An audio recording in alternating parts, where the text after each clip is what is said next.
وآت المال علی حبہ، اب اس میں جو ترتیب میں نے کہا تھا، الاقرب فالاقرب، الاقرب فالاقرب، سب سے پہلے ذوی القربیٰ، اور اس میں اکثر و بیشتر ہم سے کوتاہی ہوتی ہے۔ دور دراز کے لوگوں کے ساتھ نیکی ہو رہی ہے، سگے بھائی کی بیوہ اور یتیم بچے جو ہیں وہ محروم ہیں، انہوں نے اس وقت یہ کر دیا تھا، یہ کر دیا تھا۔ ظاہر بات ہے کہ رشتہ داروں سے تو شکایتیں ہوتی ہیں،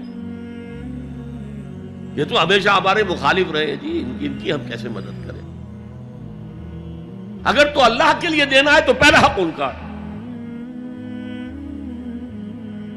من احب للہ وابغض للہ واعطى للہ ومنع للہ، اللہ کے لیے دیا ہے اگر تو اپنے اس نفس کے جو انتقام کا جذبہ ہے اس کو کچلو، اور جس کا سب سے پہلا حق ہے اس کو پہنچاؤ، حق بحقدار رسید، ذوی القربى والیتامى،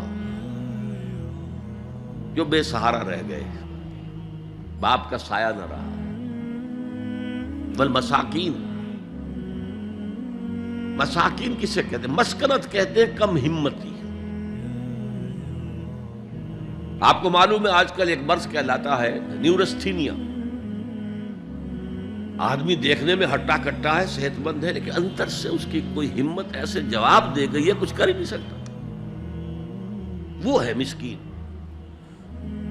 اسی لیے جو فرمایا گیا یہودیوں کے لیے، ضربت علیہم الذلۃ والمسکنہ، ذلت کے معنی بھی کمزوری، اور مسکنت کم ہمتی، ہمت ختم ہو گئی۔ تو جو اپنے پاؤں پر نہیں کھڑا رہ سکتا اس وجہ سے کہ اس میں وہ ہمت کم ہو گئی ہے، وہ بھی مستحق ہے۔ وابن السبیل، اور مسافر۔ پرانے زمانے میں آپ کو معلوم ہے نہ سرائیں تھیں، نہ کچھ اور تھا، نہ ہوٹل تھے، پھر اگر کہیں راستے میں چوری ہو گئی، ڈاکہ پڑ گیا، تو آدمی جو ہے گھر میں خود ہے، کفیل ہے، اچھا ہے۔ اس وقت کی حالت ایسی ہو گئی۔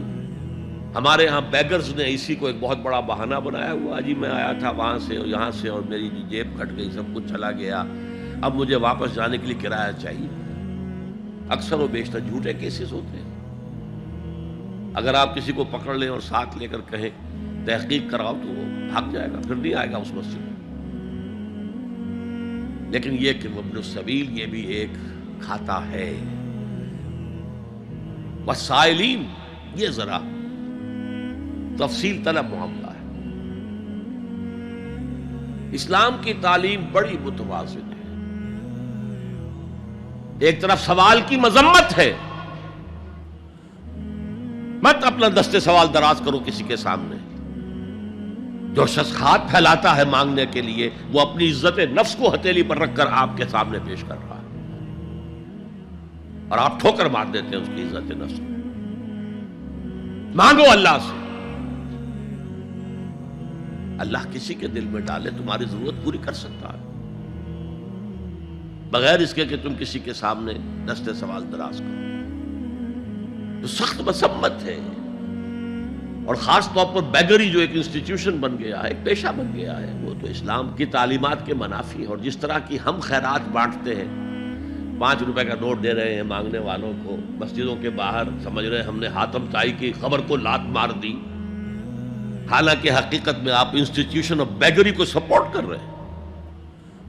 کسی ایک کو لے لو، آؤ چلو مجھے اپنا گھر دکھاؤ، مجھے بتاؤ تم واقعی اس قابل ہو یا نہیں ہو، اور پھر اس کی مدد کریں، لمسم کریں۔ پھر وہ 5 روپے نہیں ایسی دیں کہ وہ کچھ اپنے پاؤں پر کھڑا ہو سکے۔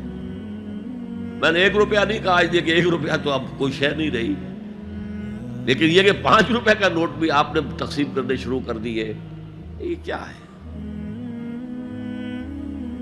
والسائلین وفی الرقاب، لیکن دوسری طرف سائل کو جھڑکنا نہیں ہے۔ ولا اما السائل فلا تنہر، جھڑکو نہیں، اچھا بھائی نہیں، معاف کرو میرے پاس اس وقت آپ کی مدد کے لیے کچھ نہیں ہے، میں کچھ نہیں کر سکتا۔ تو ان دونوں کے درمیان اصل میں معاملہ ہونا چاہیے، بلکہ یہاں تک بھی فرمایا سائل کو ضرور دو، چاہے وہ گھوڑے پر سوار ہو کر تمہارے دروازے پہ آیا، کیا پتا اس کی واقعی الجھن کیا ہے۔ تو سوال کی مذمت اور سائل کو جھڑکنے کی ممانعت، حتی الامکان خالی ہاتھ نہ لوٹاؤ، اس نے اپنی عزت نفس اپنی ہتھیلی پر رکھ کر تمہاری سامنے پیش کر دیا، اسے ٹھوکر نہ پاؤ۔ لیکن جیسا کہ میں نے عرض کیا، یہ انسٹیٹیوشن آف بیگری جو ہے یہ ایک علیحدہ شے ہے، بالکل اس کا اس سے کوئی تعلق نہ سمجھیے۔ وفر رقاب، رقاب جمع ہے رقبہ، گردن، فک رقبۃ او اطعام فی یوم ذی مسغبۃ یتیما ذا مقربۃ او مسکینا ذا متربہ۔ فک رقبۃ، کسی کی گردن چھڑا دینا۔ اس وقت سب سے بڑی اپلیکیشن اس کی تھی غلاموں کو، کنیزوں کو اپنے پیسے سے خرید کر آزاد کر لینا۔ بہت بڑی نیکی، بہت بڑی نیکی۔ اور حضرت ابو بکر رضی اللہ تعالیٰ عنہ کے دفتر فضائل میں سب سے اونچا کام یہ ہے کہ جن غلاموں کو اور جن کنیزوں کو ستایا جا رہا تھا، their owners, their masters، ان کے آقا کو حق حاصل تھا، جو چاہے کریں ان کے ساتھ، قتل کر دے، کوئی پوچھنے والا نہیں ہے۔ میں پہلے بھی عرض کر چکا ہوں، میری ملکیت ہے، جیسے میری بکری میری ملکیت ہے، میں نے اس کو ذبح کیا، گوشت کھا لیا، تم کون ہوتے ہو پوچھنے والے؟ میرا غلام تھا، میں نے قتل کر دیا، تم کون ہو پوچھنے والے؟ ان کو حضرت ابو بکر نے خرید کر آزاد کیا اور منہ مانگے دام دیے۔ حضرت بلال کے لیے امیہ ابن خلف نے اتنی بڑی رقم مانگی، حضرت ابو بکر نے کہا ٹھیک ہے لو۔ باپ نے کہا بھی ابو قحافہ نے، ابو بکر کو کوئی غلام خریدنا ہی تھا تو کوئی طاقتور آدمی جو کام آ سکے کہیں، اس کو خریدنا چاہیے۔ مجھے کیا پتا ابو بکر کس لیے خرید رہا اور کس کے لیے خرید رہا ہے۔ آج کے دور میں اس کی اپلیکیشن ہوگی، کوئی شخص جو ہے اگر قرض میں اس طرح جکڑا جائے کہ لاکھ ہاتھ پاؤں مارے نکل نہیں سکتا،